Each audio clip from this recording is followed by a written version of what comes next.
Carl, everybody out there knows that data protection is very important. And there's all kinds of data brokers out there. They get your name, contact info, social security, home address. They compile the data and then they sell it. Everyone on the web can buy your private details. We all get these random spam calls. I'm getting one right now as we speak. They must be hearing me. Delete Me makes it easy, quick, and safe to remove your personal data online at a time when surveillance and data breaches are common enough to make everyone else vulnerable. If you haven't, you probably know somebody who has. Delete Me is your help. Take control of your data. Keep your private life private by signing up for Delete Me now at a special discount for our listeners. Get 20% off your Delete Me plan when you go to joindeleteme.com/pro. Use the promo code PRO at checkout. The only way to get 20% off is to go to joindeleteme.com/pro. Use the promo code PRO. Football is so much more than a single season. It's something you look forward to 365 days of the year. Just like Nationwide is so much more than a great insurance company. They're one of America's largest financial services companies, too. For your insurance and financial needs, Nationwide is on your side. Nationwide Investment Services Corporation, member FINRA, Columbus, Ohio. Sling is the live TV service that puts you in charge. Choose your plan. Orange for sports and entertainment favorites, blue for news and reality, or select for the essentials. Only pay for the stuff you actually watch. And pause your subscription anytime, because paying for TV you're not watching? Well, that's just rude. No long-term contracts, no nonsense. Pick your plan, add what you want. Sling lets you do that. Visit sling.com to learn more. Looking for these better days. It is a football Black Friday, November 28th. I'm Scott Seidenberg. Here's what you need to know to make today a better day. Lots of college football action here on this Friday. Yes, we got some college basketball as well, but we're going to ignore that for now because it is all about football here on a Football Friday, and we're going to stick to the college football here on this Friday episode. AJ Hoffman joins me on this edition of Better Day, presented by FanDuel. AJ, did you have a good Thanksgiving yesterday? I hope everything went well. It was delicious. Everybody had a good time? Lovely. One smoked turkey, one fried turkey. So I was a busy man. I did a lot of baking. So it was good. We had 23 people at my house for Thanksgiving. Wow. Pretty wild. So glad it's over, but it was a good time. You know, I'm always amazed with the fried turkey because you know how like the fire department every year talks about how dangerous it is and how you can start the fires. With you being from Texas, I would imagine you've got this pretty much down like to a science, right? Yeah, I mean, as long as your turkey's fully defrosted, if it's even if it's totally thawed, it's safe. It's when these people put like half thawed turkeys in the deep fryer that they turn into missiles. So you just have to, you just got to make sure you're all the way there. And do you do the sticks of butter in the turkey too? Like do you yes. do you spatchcock it? Is that what you do? No, that's lazy. That's for the quickies. No, I earn mine. Well, we're glad that you're joining us here on this Black Friday edition of Better Day. And let's talk about all the great college football that we have coming up here today. And we'll start with the Egg Bowl. This is a bet that I gave out earlier this week to our Better Day Insider and Premium members, AJ. It is one of my favorite bets of the week. And it is on the under between Ole Miss and Mississippi State. You know, everyone talks about this Ole Miss offense and what they're capable of and how Mississippi State can't stop the run. We saw what Ahmad Hardy was able to do to them last week, right? But this is an under series. 8 straight unders in the Egg Bowl. And going back to 2006, 14 unders, 3 overs, and 2 pushes of the number. This series has always played to the under, and I think it continues here in Starkville. No, I think you're right. I mean, obviously, I think Ole Miss wants to get out of this thing with a win. They don't really care about margin here. But I would imagine they're going to take advantage of running the football. But when they run the football, I don't think they're going to use, I don't think they're going to be an up-tempo running team. I think they're going to run. They're going to try to grind clock, and they're going to try and get to the next one. So I do like an under there. I have a hard time picking a side. I think there's so many weird dynamics here with Mississippi State being playing for bowl eligibility. You know, they're sitting at 5-6. They need a win to get bowl eligible, which would be huge for Jeff Lebby in year 2 after he won 2 games a year ago. And then for Ole Miss, the obvious gigantic elephant in the room question mark about Lane Kiffin, and is he going to be back? And does him winning or losing this game impact a decision? And if they do win, is he going to coach them in the playoffs? Like, there's just so many things that fall into this. I can't imagine that you're going to get a fully focused Ole Miss team here. The fortunate thing for Ole Miss is, you know, this is a big rivalry game, so I think guys are going to be generally up for it. But I don't know if they've had I'm sure they haven't had their best week of practice and of just being locked in for this. So really fascinating game. I see good angles for both sides. I think your under is probably the safest bet. Other than that, I'm gonna watch and learn. Currently up on FanDuel, total down to 62.5. It was at 63.5 earlier this week. So looks like I'm on the right side here. Get a little CLV on that 63.5 total. I would still play under 62.5 between number 7 Ole Miss and Mississippi State. Number 13 Utah is at Kansas. AJ, Utah is 11.5 point favorites right now up on FanDuel. And for Utah, I feel like this is one of those situations where, and this has been the case for the past couple of weeks, right? It's not good enough to win. You need to win convincingly. You need to win with margin, because if you have any chance of being in the conversation to make the college football playoff, should some chaos play out in front of you, you have to show how dominant of a team that you are. You can't just win by 3 points or by 7 points. You're right, but I can't picture a world where Utah gets an at-large. Like, I think Utah's hopes are win here and then hope that Texas Tech loses to West Virginia, which seems pretty unlikely. I don't like what I've seen out of Utah lately. Utah's defense last week was horrendous. That's a real problem. This team, and not that Kansas is anything special, but neither is Kansas State. And Kansas State put up some big numbers on this team. So Utah has not been like what I expected them to be late in the season. And right now, I think everybody in the Utah locker room is probably saying the same thing I'm saying. To get in, we need West Virginia to beat Texas Tech, which is a nice way of saying we ain't going to the playoffs. Well, what if BYU beats Texas Tech in the title game, right? And dude, there is no path for an extra. Then you're talking about 3 teams from the Big 12. Yeah, that's even worse. I think I just don't see a scenario where they can get Utah in. Especially the way Utah's looked down the stretch. Like, I think the committee would probably. I mean, you're talking about a 2-loss Vanderbilt that they'd probably rather have. They might even prefer a 3-loss Texas if Texas were to beat Texas A&M. No, you're right. You're right. A 3-loss Texas gets in over a 2-loss Utah. Yeah, it's just. The Big 12's not good enough, and Utah, quite frankly, hasn't been good enough. But the Utah offense has been on fire lately. The offense is great. Yeah, to me, this is an over game. That's the play on this is over. I don't trust Utah's defense right now. Dampier is healthy. The offense is clicking. It's humming. It sucks betting an over when you know Kansas is on one side of it because Kansas stinks. But again, like I said, so does Kansas State. And Kansas State felt like they put up 1 million on this Utah team. So I like the over here more than anything else. Speaking of an over, clean old-fashioned hate, AJ. Number 4, Georgia. Number 3, Georgia Tech. And for the first time, played on a neutral. It's going to be at the Mercedes-Benz there at the Dome in Atlanta. And so even though it is in Atlanta, which would be considered, I guess, a home game for Georgia Tech, that's Georgia's building, right? Like, with all the SEC title games, like, that's Georgia's building right there. There will be more Georgia fans than Georgia Tech fans. Yes. But, I mean, you'll hear Brent Key say it, because a lot of fans were upset that they sold. So basically, Georgia Tech, for those who don't know, sold that game. They got $10 million to play that game at the Mercedes-Benz Dome.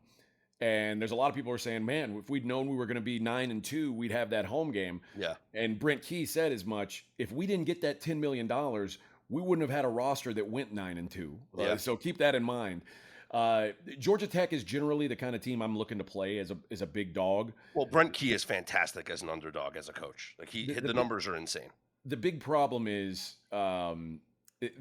Georgia's a pretty bad matchup for them. Like, it could be problem. They're going to take away the run, and if Georgia Tech can't run, it's going to be tough. I'd like to back Georgia Tech here. I missed the 14. If 14 or 14 and a half were to pop back up, I might take a nibble. But this one's pretty much a stay away for me. So the total is at 59.5 right now up on FanDuel. I went and I played the Georgia team total to go over 37.5. They're scoring in the 40s in this game, AJ. If Mason Heinschel was able to light up Georgia Tech defense last week, what do you think Gunnar Stockton's going to do? And this is what I looked at. The last 3 games for Georgia Tech, they are allowing the opposing quarterbacks 70% completion percentage and over 300 yards per game, 6 touchdowns and 0 interceptions. The opposing quarterback rating in the last 3 games combined against Georgia Tech, 167. If you made that their number for the entire season, it would rank 135th out of 136 teams as far as an opposing quarterback rating is concerned. I think this is a big game for Gunnar Stockton, and I think Georgia puts up a ton of points in this matchup. You're probably right. And the other thing about this Georgia Tech team, it's real easy to look at them and go, wow, man, what a record for Georgia Tech. They're 9-2. I mean, their schedule's been abysmal. Colorado, Gardner-Webb, Clemson, which remember when they thought that was a good win? I know. Temple, Wake Forest, Virginia Tech, Duke, Syracuse, and Boston College. Dominated at North Carolina State, dominated at home last week against Pitt. I could see this Georgia team putting it on them. I don't mind your number. I'm going to stay away from a side just because it's a rivalry game, but I do generally think that Georgia gets theirs. By the way, have you ever wasted as much money in the futures market as I did betting on Clemson this year? Like, and I mean, like in the summer. Like the amount of money that I threw away betting Clemson to win the ACC, betting Clemson to make the college football playoff, Clemson national championship tickets, like I just lit it on fire. It's just like I took money and I just crumpled it up and threw it away. It might be there with my Penn State to win the Big Ten money. So it happens to the best of us, Scott. It happens to the best of us. Unbelievable. You know what the hilarious thing is before the season started, I interviewed Brett McMurphy, the great Brett McMurphy, right, on 3 Sports. He's one of the best college football analysts and reporters out there. And I told him the number on Clemson to make the college football playoff, which was at the time, it was like minus 200 or something like that. And he goes, you should add a 0 to that because that's how much of a lock it is that Clemson was going to make the college football playoff. And listen, it's not just everyone thought this. They had the most returning production from a season ago. You had Klubnik, a Heisman candidate. What a disaster of a season for Dabo Swinney and the Clemson Tigers. All right, what's crazy is, talking to some of these people, I talked to some guys, some pretty big dollar Clemson donors this last weekend. They say Dabo can stay till he dies. Like the seat is not hot for Dabo Swinney. Like those titles that he won have bought him all the time he wants in Clemson. Just unbelievable. I mean, it's almost as big of a waste of money as the people who bet Arch Manning to win the Heisman this year. But you know what though, man, I've made this statement many times. I said it on this pod, and I'll say it again. Arch Manning's winning the Heisman Trophy next year. Texas is going to win the national championship next year, and Arch Manning is going to be the number 1 overall pick in the NFL draft in 2027. Let's talk about Arch Manning, AJ. Texas A&M, right now up on FanDuel. Texas A&M is a 2.5-point favorite. Total is 52.5. This is the first time that Texas has been a home underdog since September 10th of 2022. And let's look at Texas in the last 4 games. Arch Manning is averaging 328 passing yards per game. He's thrown 11 touchdowns to 2 interceptions. The criticism of him was justified earlier in the season. For sure. But now everyone needs to acknowledge that we are starting to see glimpses, and a lot of glimpses, of the quarterback that people thought that this kid was going to be. Now that he's had a full season to be groomed and to learn and to play college football. Arch Manning now looks like a really good freshman quarterback. Yes. At the beginning of the year, he looked like just a freshman quarterback. This is something of note in this game. I talked about this on my show yesterday, Wednesday, the last show we did this week. And Marcel Reed, who's Texas A&M's quarterback, is right now top 5 in the Heisman odds. Mm-hmm. Sure. It's Fernando Mendoza, Jeremiah Love, Julian Sayin, Diego Pavia, Marcel Reed. They're the only ones that are under 20-1. So he's he's got a respectable, I'd say a respectable chance to at least be in New York. And if you put his numbers side by side with Arch Manning's been better this year than Marcel Reed. Like just statistically, which is wild to think about. But now Marcel Reed sits with 11 wins and Arch Manning sits with 8. That's a big difference, but it does go to show just how good Arch has been in the last month or so, because his start to the season was so disastrous that 6 weeks into the season, you could not find a number on Arch Manning to win the Heisman. Like it was just he was the preseason favorite, and then he was off the board. That I don't remember the last time I saw that happen. So it just goes to show that he was in the dumps, but he has really turned this thing around. He's found a way to really kind of work around the deficiencies of that offensive line, and really, quite frankly, the fact that the run game isn't nearly as good as it's been at Texas the last couple of years, and also to work around Sark being sort of a dummy in the red zone. So Arch has had a really good turn. It's not going to do any good this year, I don't think, but it certainly for this game makes them very competitive. To your point, looking at Arch versus Marcel Reed, Arch Manning 62.5 completion percentage, Reed 61.8. They've thrown for almost the identical same amount of yards, 27.63 for Arch, 27.52 for Marcel Reed. 23 touchdowns to 7 interceptions for Arch, 25 touchdowns to 8 interceptions for Marcel Reed. They've had the same season. And Texas has played a much more difficult schedule than Texas A&M. They've had the same season. But you know what? Arch Manning doesn't have a 4th and 11 touchdown pass with 13 seconds left against Notre Dame. He does not. He does not have that. He did not have that moment. But he did flex on that guy at Sam Houston State. Yes, Never forget that. You'll always have that. Can Texas win this game? Because I avoided the side here, and I played the over. I like the over 52.5 here. It was at 51.5. Now it's up to 52.5 here at FanDuel. I think we see points in this game. I think that's the sharp side, given that Texas has gotten so much better on offense, or at least Arch Manning's gotten so much better in the last month. And defensively, Texas is not what they were early in the season. Remember, the first month of the season, it was like this Texas defense is elite, but the offense is so bad, it's just not able to do anything. And maybe it was like, you think back to that Ohio State game, they held Ohio State to 14 points. In hindsight, that's a pretty damn good result, losing 14-7 to Ohio State, who no one else has even played a close game against. Yep. But the defense right now just isn't what it was back then. So I generally think A&M is going to get theirs. It's just a matter of if Texas can keep up, and I kind of think they can. I think Texas is very live here, and part of me thinks that they're live because I don't know how motivated A&M is to actually win this game, because A&M, win or lose this game, is going to be a top 4 seed. You think so? I 100%. A one-loss SEC team, absolutely. But if they lose this game, like what if Georgia wins the SEC championship game, right? Mm-hmm. Because if Texas A&M loses, they're not playing in the SEC title game. Correct. Right? So if Georgia wins the SEC championship, Georgia's getting a bye. The SEC champ's getting a bye. The winner, I think both Indiana and Ohio State are both getting byes. I think the winner is number 1 and the loser is number 4. So you're gonna have so that's 3 teams already with the bye. And then if Texas Tech wins the Big 12, would you reward them with a bye? A one-loss Big 12 team or a one-loss SEC team? Let's be serious. But then the argument's going to be conference championship has to matter. And one team won their conference title and the other didn't play for a title. Then they can make that same argument about Indiana then. I don't know that. Okay. I don't know that that's going to hold any water. I think it's almost a lock that they're going to be a first-round bye.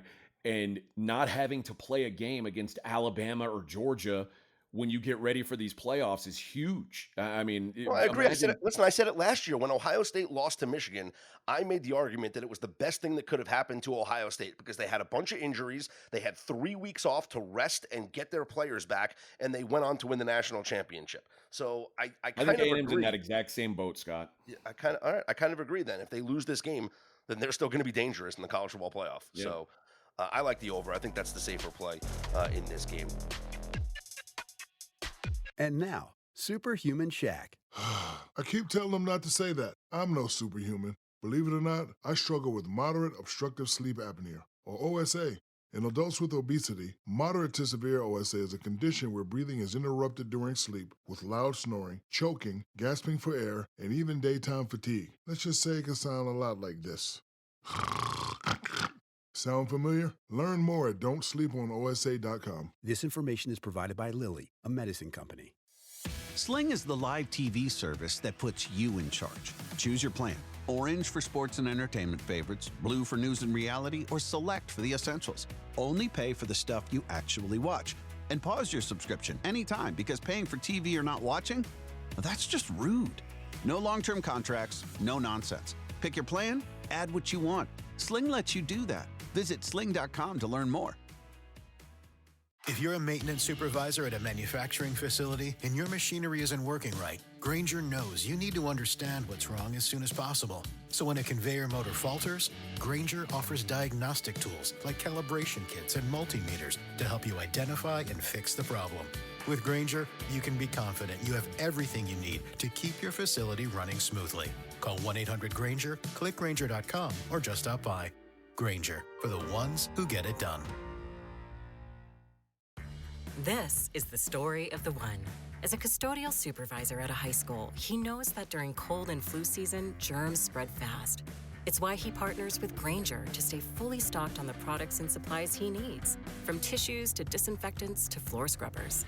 Also that he can help students, staff, and teachers stay healthy and focused. Call 1-800-GRAINGER, click Grainger.com, or just stop by. Grainger, for the ones who get it done. Coming up here tonight, AJ, we have our last game of the night here in the top 25. Arizona State.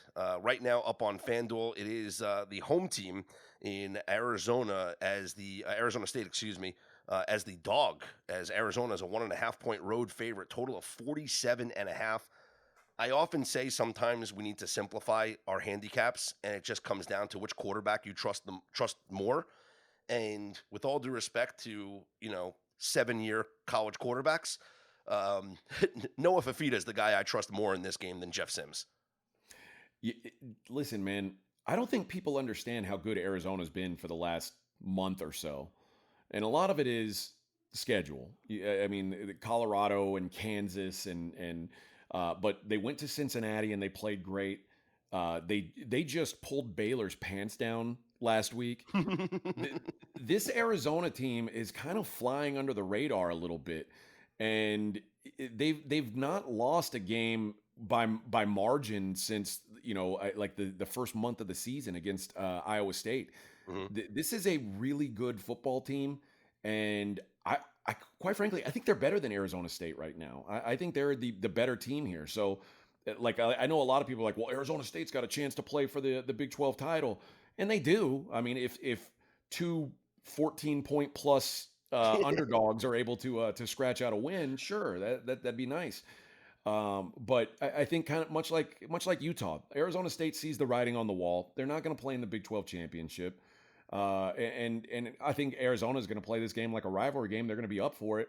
Yep. I like Arizona here. I like Arizona. I think that they are, like I said, I think they're the better team. The home field advantage isn't huge down there, so give me the Cats in this one. All right, let's move to tomorrow's games, and let's talk about the game, AJ. Ohio State and Michigan. Michigan with an outside chance to make the college football playoff. They win this game, they could make it to playoff, even if they don't play for the... They do. If they win this game, they do make the playoff. Like, I think... Even if they don't play for the Big Ten title? Yeah, because I think you have to... Like, then you're judging them against Miami and Notre Dame, and quite frankly, because Michigan has a brand that's as big as those, like, you can make the case, like, oh, why should Miami get in over Vanderbilt, or why should Notre Dame get in over Vanderbilt? Well, brand name. Michigan has enough of a brand name that going 10-2 in the Big Ten outvalues the schedule that Notre Dame played, certainly. And certainly whatever ACC schedule Miami could have played. So, yeah, I think especially with a win over Ohio State, that absolutely puts them in the playoff in my mind. Okay. Now, in order to make the Big Ten championship game, though, not only do they need the win here over Ohio State, but they also need Oregon to lose to Washington. Because if Ohio State loses and then Oregon just goes on to beat Washington, then Oregon goes to the Big Ten championship game against Indiana. We'll get to that game shortly, but Yes. it might surprise you my thoughts on that. Okay. That said, I don't know.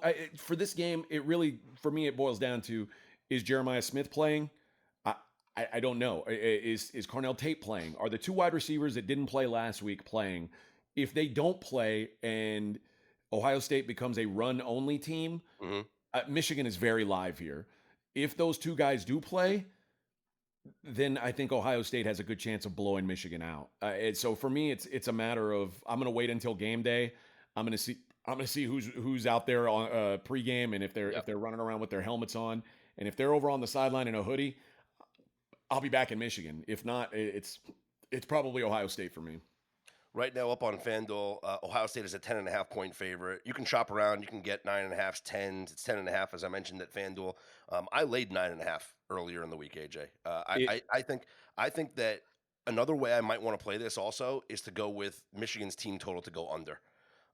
You look at the games where Bryce Underwood has struggled this season, and I look at that game against Oklahoma and Brent Venables' defense.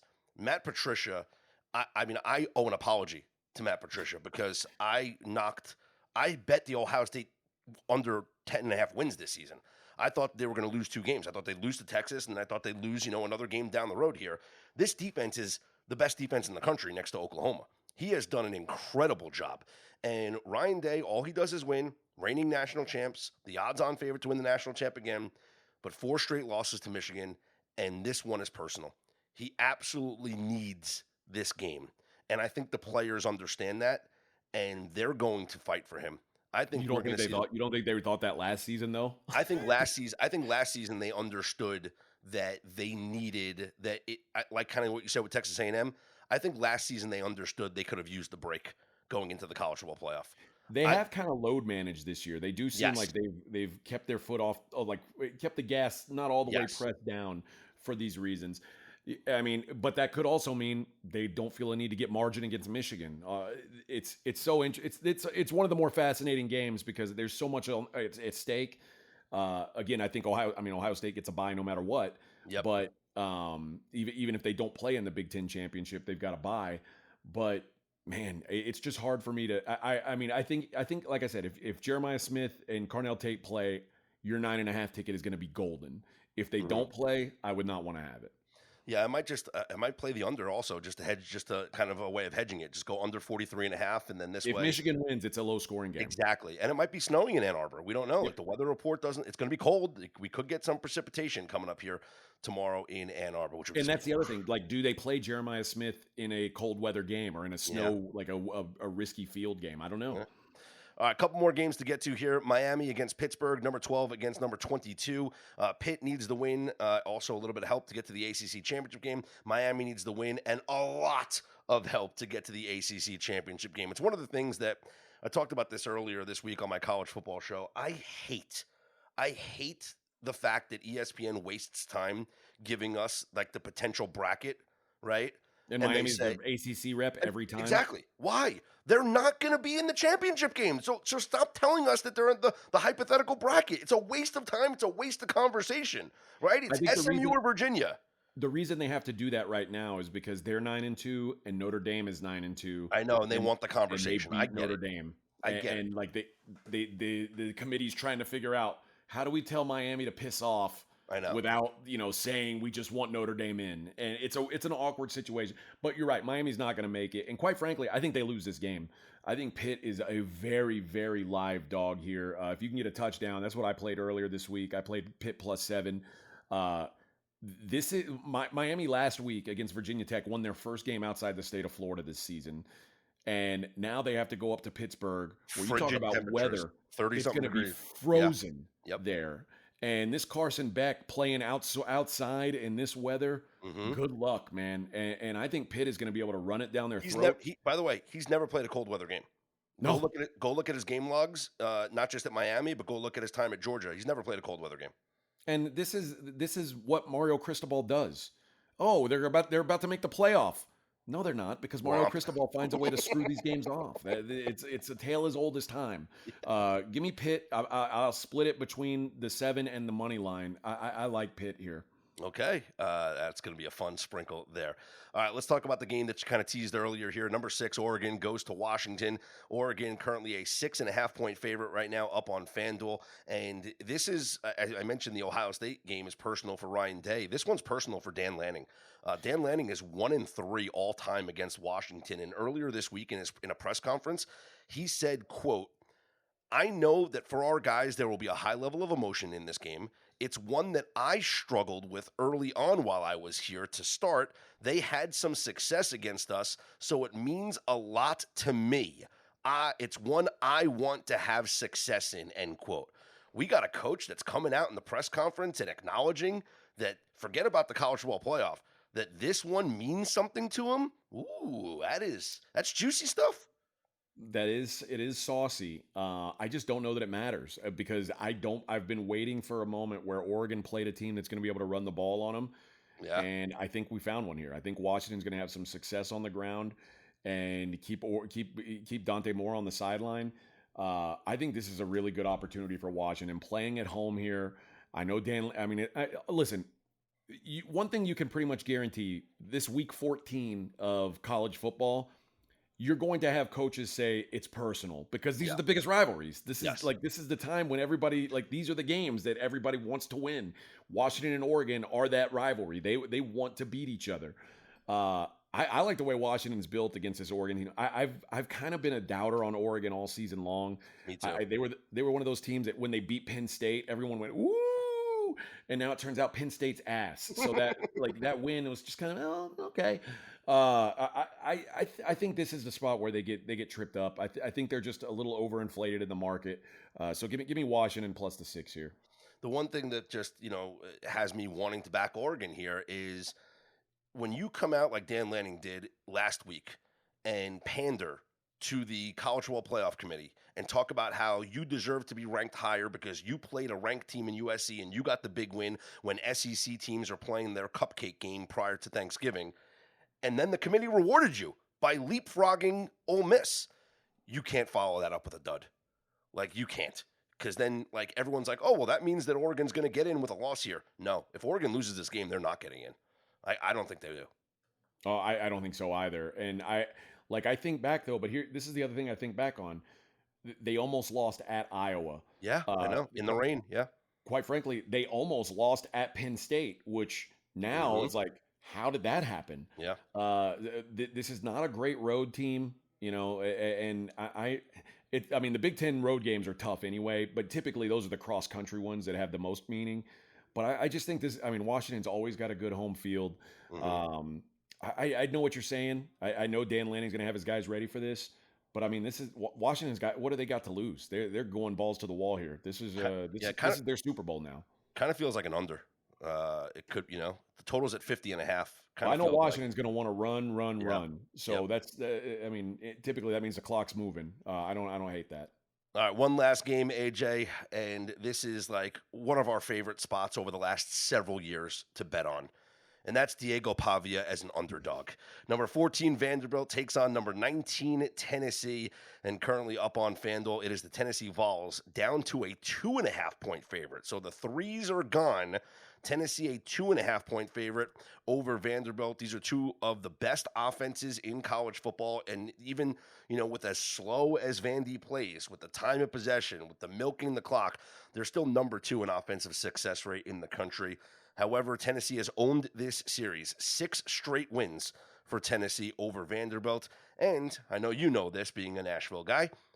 Vanderbilt has never had a 10-win season in their illustrious history. No, this is huge. And this might be, there's obviously a lot of talk about where Clark Lee will be next year. We know Diego Pavia, they're not going to let him come back for year 43. So he's gonna have to go do something else other than play college football for a little while. But this is huge for Vanderbilt, man. The idea, and quite frankly, Vanderbilt, if they go 10-2, there's going to have to be a real discussion about them. It may be a short one, but there is going to have to be a discussion about them at the table when the committee talks, because a 10-2 SEC team, if Vanderbilt's jerseys had any other SEC name on them, they would be a no-brainer. Like we'd say, okay, what are your two losses? We lost at Alabama, and we lost by a field goal at Texas. They lost at Alabama, who goes on to win the SEC championship, let's say, and then they lose to Texas, who beats Texas A&M in the final game of the regular season. You know, it's going to be really hard to come up with a reason why you don't want that team, especially if they get this win at Rocky Top. The argument's going to be they didn't play Ole Miss, they didn't play Georgia. You know, they play. You know, LSU was down this year, so that's the argument that you're going to give them is, all right, their best win is over Tennessee. That's it. Well, I will say this. If they do, I'm not going to bet this game because, like you said, Tennessee has owned this rivalry. Yeah. But I am going to watch this game, and I'm going to be cheering my ass off for Diego and Vanderbilt. Yeah, I hope they get the job done. It's such a good story. He's so fun to watch. I really like that team. And maybe it's like the kind of the pathetic kind of, oh, that's how cute of it. Like, you know what I mean? But there's a lot of the time, like when I was a kid, that's what Baylor football was. Baylor football was in Texas. Baylor was like a joke program basically. And it was like when Baylor started winning games, it was like, oh, look, that's so cute. And then they eventually turned into like a real program. I think Vanderbilt is, if they can keep Clark Lee, is on the brink of doing that.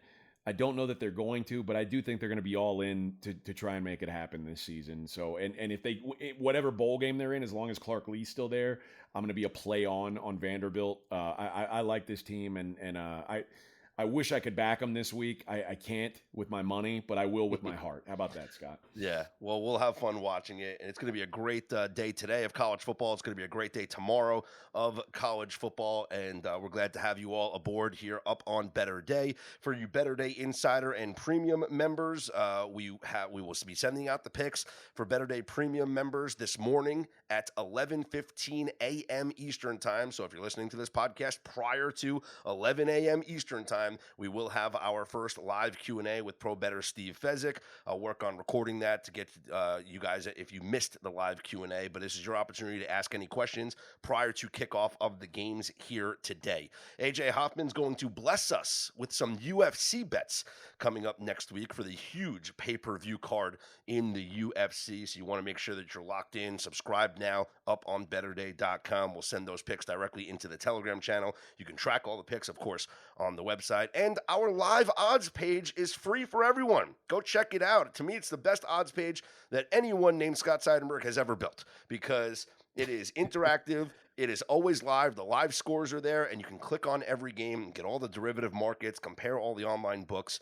It's all there at your fingertips. Follow AJ Hoffman on Twitter at AJIsTheReal. You can check out his show Monday through Friday on 94.1 The Sports Star in San Antonio. They are the Cowboys affiliate there, so lots of Cowboy discussion coming up, of course, after yesterday's game. Lots to talk about going into Week 14 of the NFL season. AJ, thanks so much, man. Hope you enjoy the rest of this weekend. Big college football slate today and tomorrow. And for everyone listening and following, here's hoping you make today and every day a better day.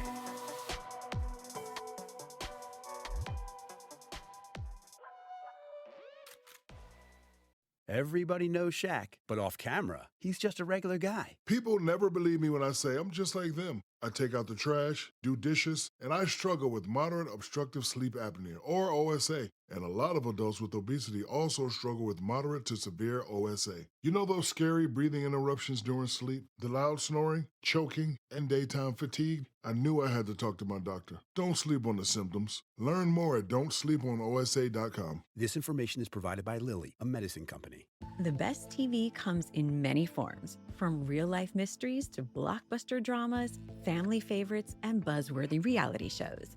Philo makes it easy to stream them all with one simple, affordable subscription. For just $33 a month, Philo offers more than 70 live channels, including favorites like AMC, A&E, MTV, Discovery, and Nickelodeon, plus on-demand TV like the entire AMC Plus library. Whatever the mood, there's always something new to uncover. Philo subscribers also get access to HBO Max Basic with ads and Discovery Plus at no extra cost. along with unlimited DVR that saves shows for up to a year. No long contracts, no complicated setup, just endless entertainment ready to stream anytime. Ready for a better way to bundle all the TV you love? Get started at philo.tv. That's PHILO.tv. Your next obsession is waiting. This is the story of the one. As a custodial supervisor at a high school, he knows that during cold and flu season, germs spread fast. It's why, like you, he partners with Grainger to stay fully stocked on the products and supplies he needs, from tissues to disinfectants to floor scrubbers. Also that he can help students, staff, and teachers stay healthy and focused. Call 1-800-GRAINGER, click Grainger.com, or just stop by. Grainger, for the ones who get it done.